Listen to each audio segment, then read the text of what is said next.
जय जगन्नाथ नमस्कार। आसंतु नजर पकेबा आज मयूरभंज जिलार टॉप न्यूज अपडेट कौन सब रही किंतु ता पूर्व आपण मानक गोटे अनुरोध भिडियोटी को शेष पर्यंत देखि आपणकर सुचिंतित मतामत दिंतु एवं भिडियोटी को लाइक करंतु। आज प्रथम खबर, राष्ट्रपति भाव द्रौपदी मुर्मू शुक्रवार 25 जुलाई कार्यभार 3 वर्ष पूरण कर राष्ट्रपति कार्यकाल तृतीय वर्ष पूरण करने अवसर में राष्ट्रपति भवनर विभिन्न कार्यक्रम में श्रीमती मुर्मू अंशग्रहण करते।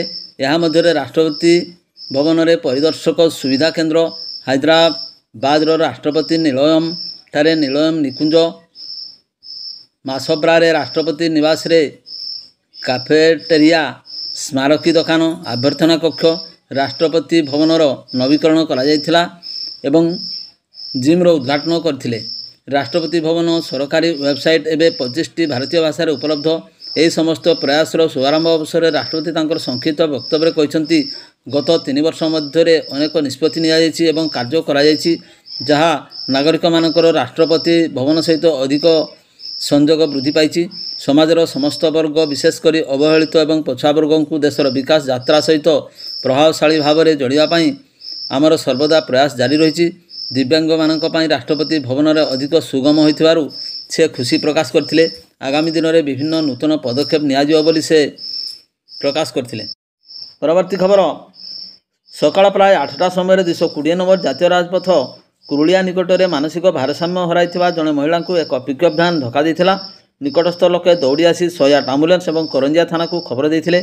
खबर पाई पुलिस आम्बुलेंस जोगे महिला को एवं आहत चालक रामचंद्रपुर संतोष नायक 23 वर्ष को करंजिया उपखंड चिकित्सालय को पठाइथिले।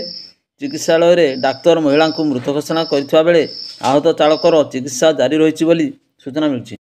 परवर्ती खबर, शुक्रवार राति 9टा समय बहलदा थाना अधिकारी भास्कर प्रधान रातिकालीन पेट्रोलिंग करथिबा बेले 220 नंबर जातीय राजपथ बहलदा रायरंगपुर मुख्य रास्तार अवस्थित बानाडुंगरी निकट में जैनिक वृद्धा रक्तजुड़ अवस्था रास्ता उपरे पड़िथिबा देखि तुरंत तांको थाना गाड़ी रे आनी बहलदा डाक्तरखाना भर्ती करा जायथिला। गुरुतर आहत अवस्था रास्ता उपरे वृद्धा जनक किभଳି पड़िथिले से कथा जना पड़ नाही।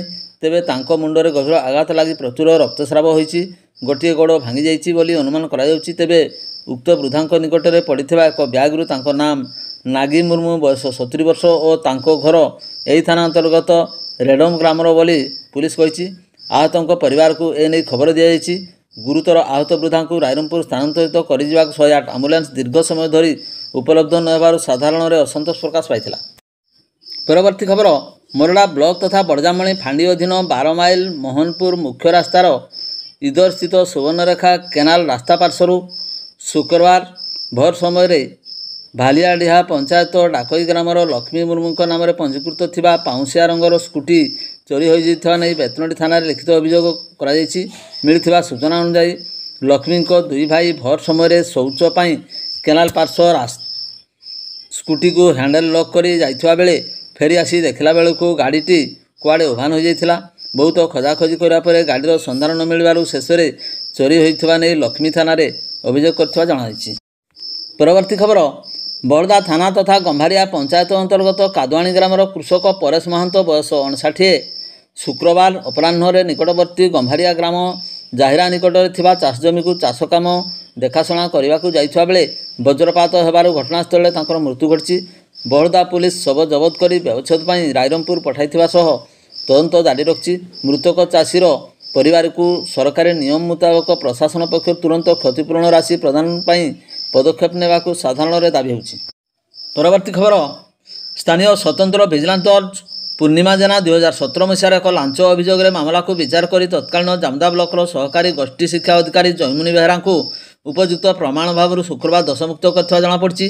प्रकाश जे 2017 अक्टोबर 12 बालेश्वर भिजिलांस थाना दुंदु नोडाल उच्च प्राथमिक विद्यालय परिचालना समितिर अध्यक्ष एमडी अकबर अभियोग क्रमे मध्याह्न भोजन बिल पास करायापाई अभियुक्त जयमुनि बेहरा 4000 टंका लांच मागिथिबा नै 52/2017 नंबर एक भिजिलांस मामला विभिन्न दफारे रुजु कराइथिला। सेही अनुसार भिजिलांस पक्षरु ता परदिन अर्थात अक्टोबर 13 तारिख में चढ़ाऊ करा जाई अभियुक्तों ठारू रासायनिक लेप दिया जाइथिबा टंका जबत सह अभियुक्तों को गिरफ करा जाइथिला एवं संपृक्त अभियुक्तों विरोध में कोर्ट रे चार्जसीट दाखल कराइथिला। किंतु विचार समय ଅଭିଯୁକ୍ତଙ୍କ ବିରୋଧରେ ପ୍ରମାଣଯୋଗ୍ୟ ତଥ୍ୟ ମିଳିପାରିନଥିଲା। ଆସାମୀଙ୍କ ପକ୍ଷରୁ ଆଇନଜୀବୀ ରଘୁନାଥ ପ୍ରଧାନ କୃଷ୍ଣଚନ୍ଦ୍ର ମାମଲା ପରିଚାଳନା କରିଥିଲେ। ପରବର୍ତ୍ତୀ ଖବର, କରଞ୍ଜିଆ ସହରର ଜୈନିକା ନାବାଳିକାଙ୍କୁ ଦୁଷ୍କର୍ମ ପରେ ଘଟଣାକୁ ପ୍ରଘଟ କରିଦେବାର ଧମକ ଦେଇ ଜଣେ ଯୁବକ ତାଙ୍କ ନିକଟରୁ ପର୍ଯ୍ୟାୟକ୍ରମେ 55 ଲକ୍ଷ ଟଙ୍କା ଆତ୍ମସାତ କରିଥିବା ଭଳି ଘଟଣା ସାମ୍ନାକୁ ଆସିଛି।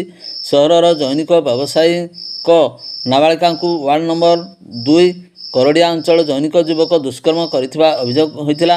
ଏହି ଘଟଣାକୁ ପ୍ରଘଟ କରାଇଦେବା ନେଇ ଯୁବକ ଜଣକ ବାରମ୍ବାର ନାବାଳିକାକୁ ଡରାଇ ଧମକାଇ ପର୍ଯ୍ୟାୟକ୍ରମେ 55 ଲକ୍ଷ ଟଙ୍କା ଆତ୍ମସାତ କରିଥିଲା। କୌଣସି ପ୍ରକାରେ ଏହି ଘଟଣା ସମ୍ପର୍କରେ ଜାଣିବା ପରେ ପରିବାର ପକ୍ଷରୁ ଥାନାରେ ଲିଖିତ ଅଭିଯୋଗ କରାଯାଇଥିଲା। ଅଭିଯୋଗକୁ ଭିତ୍ତି କରି ପୋଲିସ ଥାନାରେ 251 ନମ୍ବରରେ ମାମଲା ରୁଜୁ କରି ଅଭିଯୁକ୍ତ ଯୁବକକୁ ଥାନାରେ ଅଟକ ରଖି ତଦନ୍ତ ଜାରି ରଖିଛି। ଉକ୍ତ ବ୍ୟବସାୟୀଙ୍କ ଘରେ ନଗଦ ଏତେ ପରିମାଣର ଟଙ୍କା ଥିବା ଏବଂ ନାବାଳିକା ପକ୍ଷରୁ 55 ଲକ୍ଷ ଟଙ୍କା ପର୍ଯ୍ୟାୟକ୍ରମେ ଅଭିଯୁକ୍ତକୁ ଦେଇସାରିବା ପରେ ମଧ୍ୟ ବ୍ୟବସାୟୀ କିପରି ଜାଣିପାରିଲେ ନାହିଁ, ତାହା ପ୍ରଶ୍ନବାଚୀ ସୃଷ୍ଟି ହୋଇଛି। ପରବର୍ତ୍ତୀ ଖବର, ଖୁଣ୍ଟା ବିଦ୍ୟୁତ୍ ଷ୍ଟ୍ରକ୍ଚରରେ ଥିବା ଉଚ୍ଚ ଶକ୍ତିସମ୍ପନ୍ନ ବିଦ୍ୟୁତ୍ ଟ୍ରାନ୍ସଫର୍ମରଟି ଗୁରୁବାର ସନ୍ଧ୍ୟାରେ ବଜ୍ରପାତ କାରଣରୁ ପୋଡ଼ିଯିବାରୁ ବିଜୁଳି ସରବରାହ ବ୍ୟାହତ ହୋଇଥିଲା। ଇତିମଧ୍ୟରେ ରାତିରେ ଅନ୍ୟ ଏକ ସ୍ଥାନରୁ 100 kV ଟ୍ରାନ୍ସଫର୍ମର ଅଣାଯାଇଥିଲା। ଆନୁଷଙ୍ଗିକ ପଦକ୍ଷେପ ନିଆଯିବା ପରେ ଶୁକ୍ରବାର ମଧ୍ୟାହ୍ନ ସୁଦ୍ଧା ବିଜୁଳି ସରବରାହ ସ୍ୱାଭାବିକ କରାଯାଇଥିଲା, ବିଭାଗୀୟ ଉପଖଣ୍ଡ ଅଧିକାରୀ ପ୍ରକାଶ ଚନ୍ଦ୍ର ସାହୁ କହିଛନ୍ତି। ପରବର୍ତ୍ତୀ ଖବର, କରଞ୍ଜିଆ ଉପଖଣ୍ଡ ପୁଲିସ ଅଧିକାରୀ ନବକୃଷ୍ଣ ନାୟକ 2ଟି ଚୋରାବାଲି ବୋଝେଇ ହାଇୱାକୁ ଜବତ କରିଥିବା ଜଣାଯାଇଛି। ସକାଳେ ସହରର ବାଇପାସ ରୋଡରେ ମହାବୀର ଛକ ନିକଟରେ ଆନନ୍ଦପୁର ଠାକୁରମୁଣ୍ଡା ହୋଇ OD 16A 0490 ବାଲି ବୋଝେଇ ହାଇୱାକୁ ଦେଖି ଉପଖଣ୍ଡ ପୁଲିସ ଅଧିକାରୀ ଅଟକାଇଥିଲେ। ଗାଡ଼ିରେ କୌଣସି ବୈଧ କାଗଜପତ୍ର ନଥିବାରୁ ହାଇୱାକୁ ଥାନାକୁ ନିଆଯାଇଥିଲା। ମାତ୍ର ହାଇୱାର ଡ୍ରାଇଭର ଗାଡ଼ିକୁ ଯଶପୁର ଆଡ଼କୁ ଦ୍ରୁତଗତିରେ ନେଉଥିବା ସମୟରେ ଶ୍ରୀ ନାୟକ ଗାଡ଼ିକୁ ପିଛା କରି ତାଟ ନିକଟରେ ଅଟକାଇ ଜବତ ପରେ ଥାନାକୁ ଆଣିଥିଲେ। ତାଟରୁ କରଞ୍ଜିଆ ଫେରିବା ବାଟରେ ଅନ୍ୟ ଏକ ବାଲି ବୋଝେଇ ହାଇୱା ନମ୍ବର OD 22W 0937କୁ ମଧ୍ୟ ଜବତ କରି ଥାନାକୁ ଆଣିଥିଲେ। ଆନନ୍ଦପୁର ବୈତରଣୀ ନଦୀ ବାଲିର ବ୍ୟାପକ ଚୋରା କାରବାର ହେଉଥିବା ଏବଂ କରଞ୍ଜିଆକୁ ଆସିଥିବା ବେଳେ ମହୁଲଡ଼ିଆ ଏବଂ ଠାକୁରମୁଣ୍ଡା ଥାନା ଅଞ୍ଚଳ ଅତିକ୍ରମ କରୁଥିବା ସମୟରେ ଚୋରାବାଲି ଗାଡ଼ି ବିରୋଧରେ କୌଣସି କାର୍ଯ୍ୟାନୁଷ୍ଠାନ ନ ହେବା ବିସ୍ମୟଜନକ। ପରବର୍ତ୍ତୀ ଖବର, ମୟୂରଭଞ୍ଜ ଜିଲ୍ଲା କାର୍ଯ୍ୟାଳୟ ଦ୍ୱାରା ନିର୍ଦ୍ଧାରିତ ହୋଇଥିବା କାର୍ଯ୍ୟସୂଚୀ ଜୁଲାଇ ମାସ ପାଇଁ ଆସନ୍ତା 28 ତାରିଖ ଚତୁର୍ଥ ସୋମବାର କପ୍ତିପଦା ଉପଖଣ୍ଡ ପାଇଁ ଜିଲ୍ଲାପାଳ ଏବଂ ଆରକ୍ଷୀ ଅଧୀକ୍ଷକଙ୍କ ମିଳିତ ଜନ ଅଭିଯୋଗ ଶୁଣାଣି ଶିବିର ଅନୁଷ୍ଠିତ ହେବ। ଜିଲ୍ଲାପାଳଙ୍କ ତତ୍ତ୍ୱାବଧାନରେ ତାଙ୍କ ସମ୍ମିଳନୀ କକ୍ଷରେ ହେବାକୁ ଥିବା ଏହି ଶୁଣାଣି କାର୍ଯ୍ୟ ପୂର୍ବାହ୍ନ 10 ଘଟିକା ସମୟରେ ହେବ। ଶିବିରରେ ଉପଖଣ୍ଡ ତଥା ବ୍ଲକ ସ୍ତରୀୟ ସମସ୍ତ ବିଭାଗୀୟ ଅଧିକାରୀଙ୍କ ଉପସ୍ଥିତିରେ ଶୁଣାଣି କରାଯାଇ ତତ୍ସହିତ ଅଭିଯୋଗଗୁଡ଼ିକର ଯଥାସମ୍ଭବ ସମାଧାନ ପାଇଁ ନିର୍ଦ୍ଦେଶ ଦିଆଯାଇଥାଏ। ସରକାରୀ ଯୋଜନାର କାର୍ଯ୍ୟକାରିତା, ଦୁର୍ନୀତି, ଜନକଲ୍ୟାଣ, ସାମାଜିକ ସୁରକ୍ଷା ଆଦି ସମ୍ବଳିତ ବ୍ୟକ୍ତିଗତ ବା ସାମୂହିକ ସମସ୍ୟା ନେଇ ଏହି ଜନ ଅଭିଯୋଗ ଶୁଣାଣି ଉପସ୍ଥାପନ କରାଯାଇଥାଏ। ଜନସାଧାରଣଙ୍କ ସୁବିଧା ଦୃଷ୍ଟିରୁ ଅନଲାଇନ୍ ଆବେଦନ ପାଇଁ ମଧ୍ୟ ବ୍ୟବସ୍ଥା କରାଯାଇଛି। ଜନ ଅଭିଯୋଗ ଶୁଣାଣି ପାଇଁ ଅନଲାଇନ୍ ଆବେଦନ କରିବାକୁ ଚାହୁଁଥିବା ବ୍ୟକ୍ତି ଶୁକ୍ରବାର ଦିବା 11 ଘଟିକାରୁ ଶନିବାର ରାତି 11:59 ପର୍ଯ୍ୟନ୍ତ ଆବେଦନ କରିପାରିବେ। ପୂର୍ବଭଳି ନିର୍ଦ୍ଧାରିତ ସମୟ ପୂର୍ବରୁ ପହଞ୍ଚି ସିଧାସଳଖ ନିଜ ଦରଖାସ୍ତକୁ ମଧ୍ୟ ପଞ୍ଜୀକୃତ କରିପାରିବେ। ପରବର୍ତ୍ତୀ ଖବର, ଅବକାରୀ ଅଧୀକ୍ଷକ ପ୍ରଶାନ୍ତ କୁମାର କହଁରଙ୍କ ନିର୍ଦ୍ଦେଶକ୍ରମେ ମରଡ଼ା ବ୍ଲକ ଭାଲୁକଚୁଆ ହାଣ୍ଡିଭଙ୍ଗା ଇଲାକାରେ ଚାଲିଥିବା ଚରାଦେଶୀ ମଦ କାରଖାନା ଉପରେ ଶୁକ୍ରବାର ଅପରାହ୍ନରେ ଅବକାରୀ ବିଭାଗ ପକ୍ଷରୁ ମିଳିତ ଚଢ଼ାଉ କରାଯାଇଥିଲା। ଏଥିପାଇଁ ସଦର ରେଞ୍ଜ ନିରୀକ୍ଷକ ସ୍ୱପ୍ନାରାଣୀ ସାହୁଙ୍କ ତତ୍ତ୍ୱାବଧାନରେ ଏବଂ ମରଡ଼ା ଅବକାରୀ ଥାନା OIC ଦୀପକ କୁମାର ରାଉତରାଙ୍କ ନେତୃତ୍ୱରେ ଏକ ସ୍ୱତନ୍ତ୍ର ଦଳ ଗଠିତ ହୋଇଥିଲା। ଏଥିସହିତ ବେତନଟି, ବାରିପଦାର ସଦର ଦେଉଳି ଏବଂ ସଦର ରେଞ୍ଜ ପକ୍ଷରୁ ସଶସ୍ତ୍ର ପୁଲିସ ଫୋର୍ସ ସହାୟତାରେ ଶୁକ୍ରବାର ଅପରାହ୍ନରେ 2ଟି ସ୍ଥାନରେ ଚଢ଼ାଉ କରାଯାଇଥିଲା। ଚଢ଼ାଉ ସମୟରେ ଘଟଣାସ୍ଥଳରୁ ମଦ ମାଫିଆମାନେ ଚମ୍ପଟ ମାରିବାରେ ସକ୍ଷମ ହୋଇଥିବା ବେଳେ ଭାଲୁକଚୁଆରୁ 4800 କିଲୋଗ୍ରାମ ଓଜନର ମହୁଲପୋଛ ଏବଂ ଚାଲାଣ ନିମନ୍ତେ ପ୍ରସ୍ତୁତ କରି ରଖାଯାଇଥିବା 280 ଲିଟର ରନ୍ଧାମଦ ଜବତ କରାଯାଇଥିଲା। ସେହିଭଳି ହାଣ୍ଡିଭଙ୍ଗାଠାରେ 3600 କିଲୋଗ୍ରାମ ମହୁଲପୋଛ ସମେତ 160 ଲିଟର ରନ୍ଧାମଦ ଜବତପୂର୍ବକ ନଷ୍ଟ କରାଯାଇଥିଲା।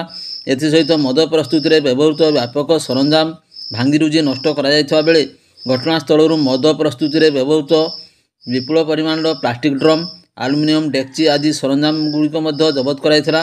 ଏନେଇ ମରଡ଼ା ଅବକାରୀ ଥାନା ପକ୍ଷରୁ 2ଟି ପୃଥକ ମାମଲା ରୁଜୁ କରାଯାଇ ଅଧିକ ତଦନ୍ତ ଜାରି ରଖିଛି ଅବକାରୀ ବିଭାଗ।